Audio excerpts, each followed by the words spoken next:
Assalamualaikum warahmatullahi wabarakatuh. Kita dari kelompok 3 mau menjelaskan tentang cybercrime, serangan pada situs Kaskus menggunakan sistem DDoS diajukan untuk memenuhi tugas sistem keamanan komputer.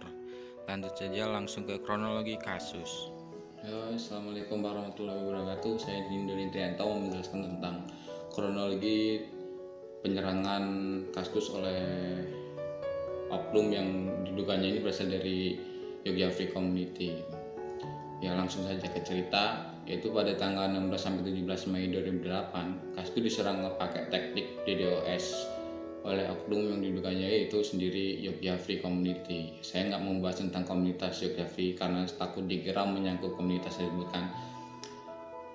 Pada saat itu semua data Kaskus sudah dikorup. Terus dengan terpaksa nih Mimin Momot dari Kaskus tersebut mengunci semua thread yang ada di Kaskus buat reparasi gitu kan. Dengan terpaksa Mimin Kaskus tersebut ngematiin server Kaskus untuk sementara saat itu. Nah, katanya nih ya, penyerangan terhadap Kaskus itu berawal dari hal yang sama, itu perusakan situs. Namun pelakunya diduga adalah seorang Kaskuser tersendiri. Kaskuser itu sendiri. Si Kaskuser yang nakal ini mengejek komunitas Jogja Free dan ngebikin sesepuh di sana marah, dan akhirnya diseranglah Kaskus sebagai balasannya.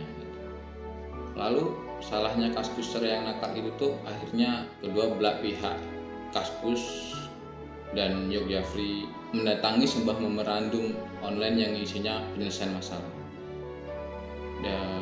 dari pertikaian tersebut, dan yang menandatangani itu dari pengelola kedua forum tersebut. Pihak Kaskus menjanjikan servernya akan di-up online kembali pada bulan 2008 berdampingan dengan meluncurkan server baru server baru Kaskus di gedung Cyber Jakarta. Sayangnya pihak Kaskus mengatakan bahwa data Kaskus berupa thread, post, setting Kaskus yang akan dipulihkan hanyalah dari sebelum tahun 2008, tapi yang di tahun 2008 nggak bisa dipulihkan karena korupnya data di tahun tersebut gitu. Mungkin sesepuh yang dahulu memakai Kaskus lebih tahu tentang kejadian pada saat itu. Untuk lebih jelasnya mohon dikoreksi lagi ya, soalnya saya bukan sesepuh dan saya juga belum join Kaskus pada kejadian tersebut. Saya masih main Twitter dan rebahan terus. Mungkin itu saja yang dapat saya sampaikan. Kurang dan lebihnya saya mohon maaf. Untuk lebih jelasnya kita simak video teman-teman kita selanjutnya. Terima kasih. Assalamualaikum warahmatullahi wabarakatuh. Perkenalkan, nama saya Eksover Setiawan. Nah, kali ini saya akan menceritakan tentang penyebab terjadinya serangan pada situs Kaskus.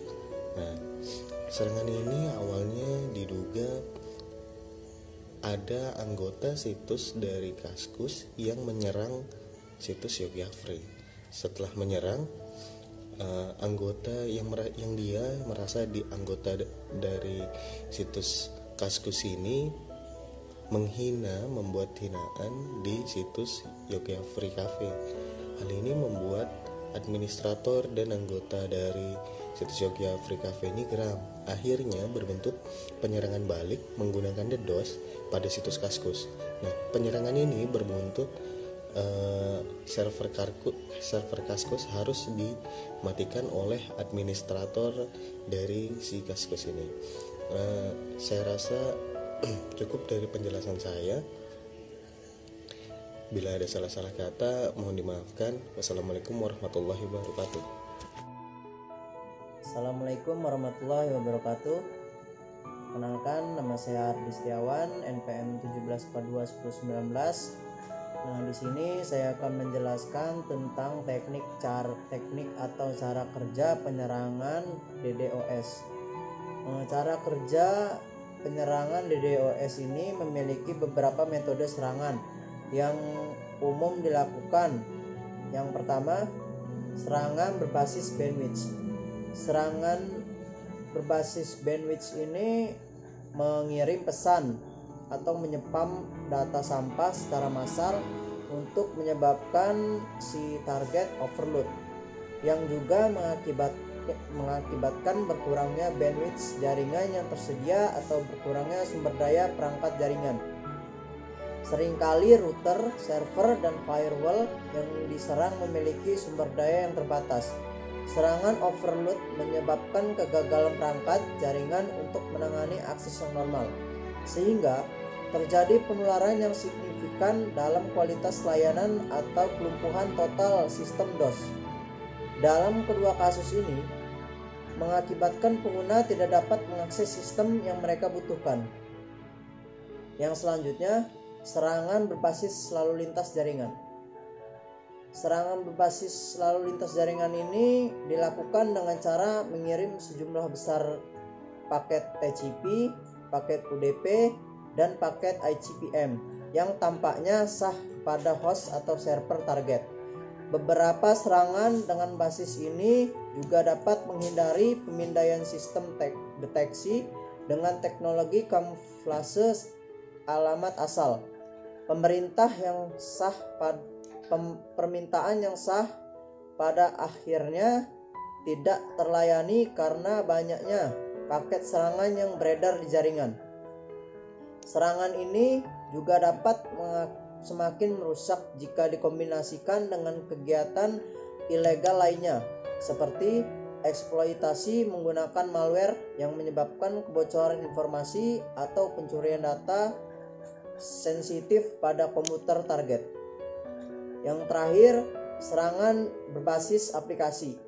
Serangan berbasis aplikasi ini mengirim pesan data pada tingkat layer aplikasi sesuai dengan fitur bisnis yang spesifik menggunakan fungsi tampaknya legal dan operasional seperti akses database, sehingga semakin berkurangnya sumber daya tertentu pada lapisan aplikasi seperti jumlah pengguna dan koneksi aktif yang diperbolehkan, dan layanan sistem tidak lagi tersedia. Serangan seperti ini biasanya tidak dilancarkan dalam volume yang terlalu besar, sehingga dengan lalu lintas tingkat rendah pun dapat menyebabkan gangguan serius pada sistem atau bahkan kelumpuhan kinerja sistem bisnis. Mungkin itu saja yang dapat saya sampaikan. Saya akhiri. Wassalamualaikum warahmatullahi wabarakatuh. Dan yang selanjutnya akan disampaikan oleh kawan saya. Assalamualaikum warahmatullahi wabarakatuh. Perkenalkan, nama saya Donna Valentina. Di sini saya akan membacakan tentang dampak serangan yang terjadi pada situs Kaskus.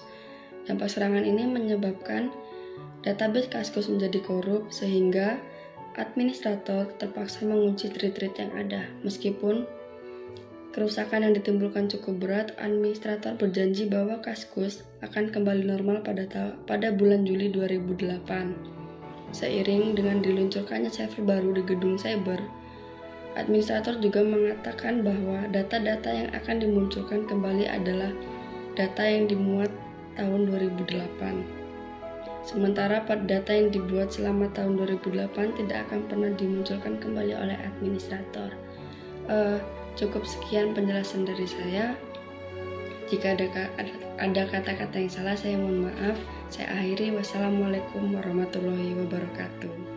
Assalamualaikum warahmatullahi wabarakatuh. Perkenalkan, nama saya Desi Ratna Arumsari. Baiklah, di sini saya akan menjelaskan tentang solusi dari cybercrime serangan pada situs Kaskus menggunakan sistem DDoS. Nah, solusi dari masalah yang terjadi yaitu perang cyber antara kedua komunitas, antara komunitas Jogja Free dan Kaskus akhirnya dapat terselesaikan ketika kedua pengelola situs menandatangani memorandum online untuk menyudahi pertikaian di antara keduanya. Pesan tersebut akhirnya dipampang selama beberapa minggu di halaman situs masing-masing. Jadi, sebaiknya kita tetap selalu berhati-hati dalam bertindak serta melakukan sesuatu. Tetap selalu jaga lisan dan jaga jari kita, serta berlaku bijaklah dalam sosial media. Sekian penjelasan solusi dari saya dan penjelasan cybercrime serangan pada situs Kaskus menggunakan sistem DDoS dari kami. Semoga bermanfaat untuk kita semua. Jika terdapat kesalahan atau kurang jelasnya penjelasan dari kami mohon maaf. Saya akhiri. Wassalamualaikum warahmatullahi wabarakatuh.